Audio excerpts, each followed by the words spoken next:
Bismillahirrahmanirrahim. Assalamualaikum warahmatullahi wabarakatuh. Jumpa lagi bersama kami di Muslimah Ulul Albab pada program Suara Pakar untuk Perubahan. Alhamdulillah, pada sesi kali ini kita akan berbincang dengan topik terkait mendidik generasi Z untuk perubahan. Iya, betul. Kalau menurut data BPS itu yang terkategori golongan Gen Z ini kan sekitar 27,94% ya Bu ya. Artinya apa tuh Bu? Ya, di antara kan 100 27 anak ya. Masya Allah, berarti kan ini tergolong banyak ya Bu ya. Ini artinya memang memiliki potensi yang cukup besar. Ya tadi Ibu sebutkan beberapa kondisi-kondisi kekinian ya, tadi generasi strawberry, kemudian gampang busuk, ya, mereka gampang layu. Nah ini kira-kira apa yang menyebabkan generasi ini ada yang seperti ini? Harusnya kan harapan kita kan baik-baik saja ya, semuanya bersih tanda kutip ya. Kalau di era generasi Islam pasti kan Islam ya yang kita inginkan. Ini kira-kira penyebabnya apa Bu?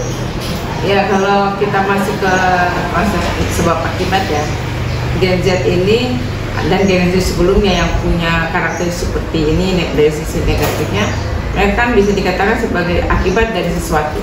Nah, penyebabnya ini kita coba cari. Penyebabnya bisa jadi macam-macam ya, banyak ya. Tapi ada mungkin nanti akan mengerucut pada satu akar masalah gitu. Ya kalau soal ini kan bukan hal yang simpel ya. Sebenarnya pendidikan itu hal yang komprehensif ya. Jadi siapa saja yang terlibat di dalam proses pendidikan ini siapa ya. Jadi setidaknya ada satu sistem yang menyebabkan outputnya seperti itu. Nah, ini yang perlu kita cermati. Sistem, ya selain yang lain-lainnya. Nah, sistem apa nih Bu?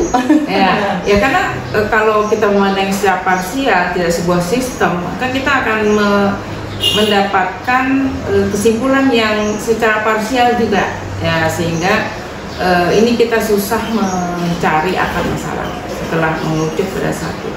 Ya kalau kita paling utama ya sistem pendidikannya. Ya pendidikan mulai dari keluarga, kemudian dari keluarga di masyarakat, kemudian secara umum bagaimana pengkondisian masyarakat itu dilakukan oleh siapa. Nah tentu saja yang paling berperan di sini adalah negara, ya negara, pemerintah yang dengan segala kebijakannya membuat satu kurikulum kehidupan masyarakat, kurikulum kehidupan secara umum bernegara ini yang akan diterapkan di satuan pendidikan, di sekolah-sekolah mulai tingkat TK, SD, SMP, SMA sampai perguruan tinggi. Nah ini memerlukan satu keterpaduan langkah dan pemikiran. Juga platform ya, platform yang sama, platform yang kuat, platform yang sifatnya tidak parsial gitu, global dan ditaati oleh semua masyarakat gitu. Ya berarti kalau generasi sekarang juga dipengaruhi oleh sistem yang diterapkan sekarang, yang diberlakukan sekarang ya Bu ya. Iya. Kalau di keluarga misalnya kan Allah sudah berfirman, ya ayyuhalladzina amanu qu anfusakum wa ahlikum naro, ya jagalah keluarga dan dirimu dan keluargamu dari api neraka. Itu artinya apa? Ada satu koridor yang harus diterapkan yang membatasi pendidikan itu apa, jauh dari api neraka. Artinya akhirat ya, pendidikan di dunia itu orientasinya adalah keselamatan di akhirat. Ini yang platform ini harus kita pegang. Terus ya implementasinya bagaimana, kita punya role model gitu ya, seperti itu ya. Berarti lebih tinggi lagi kalau nanti tadi Ibu sebut negara, berarti sistem yang diterapkan negara modelnya juga sangat mempengaruhi. Kalau sekarang berarti rapuhnya generasi yang ada sekarang, kemudian lemahnya mereka tentunya tidak terlepas dari sistem yang diberlakukan sekarang ya Bu. Nah kira-kira apakah generasi pemuda pada saat sekarang itu bisa untuk kita harapkan menjadi generasi untuk peradaban kedepannya, dan bagaimana sih Bu dalam Islam pemuda-pemuda di masa peradaban Islam itu berjaya? Baik, ya itu kalau melihat sejarah ya kita kenal Salahuddin Al-Ayyubi, kita kenal Muhammad Al-Fatih, kemudian Al-Khawarizmi, kemudian juga banyak ya, semua pada usia-usia produktif itu ketika mereka menemukan berbagai ilmu pengetahuan ya. Ibnu Sina itu pada usia-usia produktif semuanya. Nah, bagaimana mereka berinovasi dengan apa yang sudah ada ya. Mereka kan melihatnya pada gejala alam pada awalnya. Jadi bagaimana Allah berfirman di surat Ali Imran ya ayat 190. A'udzubillahi minasyaitonir rajim. Inna fi khalqis samawati wal ardi wa ikhtilafil laili wan nahari la ayatin liulil albab. Ya alladzina yazkurunallaha qiyaman wa qu'udan wa 'ala junubihim wa yatafakkaruna fi khalqis samawati wal ardi. Rabbana ma khalaqta hadza batila.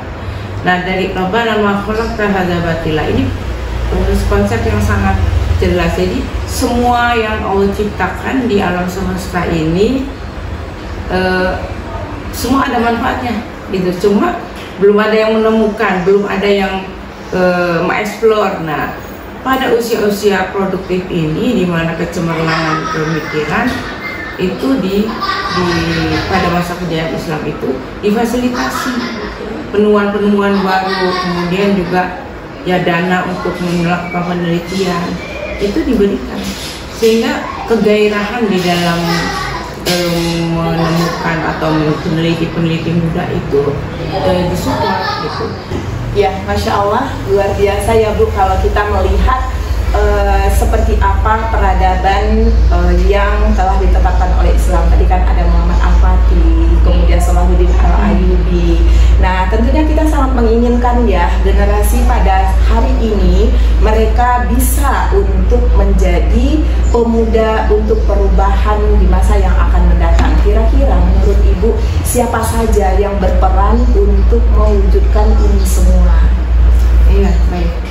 Kalau kita melihat perjalanan bagaimana Al-Fatih tadi ya sampai bisa menaklukkan Konstantinopel, kemudian Salahuddin Al-Ayyubi itu bisa menaklukkan atau memerdekakan Al-Qudus ya, dan Al-Khawarizmi bagaimana bisa menemukan angka-angka nol gitu ya. Itu sebuah proses yang cukup panjang ya, banyak yang terlibat selain pada pribadi masing-masing. Pribadi itu sendiri bisa sampai seperti itu, backgroundnya seperti apa ya, itu bisa kita adaptasi, kita adopsi, misalnya peran keluarga ya, kemudian masyarakat, dan juga tentu saja pembuat kebijakan dalam hal itu membuat kebijakan pendidikan. Tapi bukan bersifat hierarki, keluarga dulu, masyarakat, baru negara. Ya, artinya kalau keluarganya kondusif, maka masyarakatnya ikut kondusif. Kemudian tentu negara jadi sifatnya seperti itu. Bukan, jadi semuanya bareng gitu. Dan tapi secara komprehensif itu harus dimiliki oleh negara, pemerintahan. Dalam hal ini dia harus membuat satu kebijakan yang visinya kuat ke depan, misalnya untuk membangun peradaban, perubahan peradaban Islam seperti apa yang ingin diterapkan atau ingin secara teknis diberlakukan di keluarga dan masyarakat. Ya, kemudian di lingkungan yang komunitas ya, para pakar pendidikan, para pakar ekonomi, para pakar politik, hukum, sosial, budaya, ini semua harus saling mendukung juga, karena kan pemahaman itu akan memberi suatu penguatan kepada perilaku seseorang. Nah, pemahaman ini harus menjadi basic dasar bagi perubahan yang akan kita lakukan. Nah, itu tidak bisa tidak, peran kita para pakar itu sangat penting, karena kita akan menjadi think tankernya gitu. Nih, konsep ini masih mengandung unsur-unsur kapitalis sekularis gitu. Nah, bagaimana Islam harus diterapkan di sistem yang seperti ini? Nah, ini perlu satu pemikiran secara terpadu, tidak bisa secara parsial. Yang mudah-mudahan dengan kelebihan yang Allah berikan kepada kita sebagai ulul albab, maka ini bisa berjalan dengan lebih cepat dan lebih baik. Ya, itu barangkali lebih. Ya, ada peranan dari para pakar, kemudian para intelektual ya Ibu, dan di samping itu yang sangat diperlukan sekali untuk bisa berjalannya para pakar dan intelektual ini harus membutuhkan sebuah payung institusi tentunya ya Bu ya. Tadi yang disebut negara mengkondisikan kita untuk terus menguatkan pemahaman kepada masyarakat. Ya, sekaligus dengan sistemnya juga sistemnya tidak bisa parsial ya. Berarti sistem Islam yang global untuk seluruhnya. Ya, alhamdulillah luar biasa untuk semua pemirsa dimanapun. Demikian bincang kita hari ini dengan tema mendidik generasi Z untuk perubahan, dan kita akan berjumpa kembali dengan tema yang lain di kanal YouTube Muslimah Ulul Albab pada program Suara Pakar untuk Perubahan. Demikian untuk hari ini. Terima kasih atas perhatiannya. Wassalamualaikum warahmatullahi wabarakatuh. Waalaikumsalam.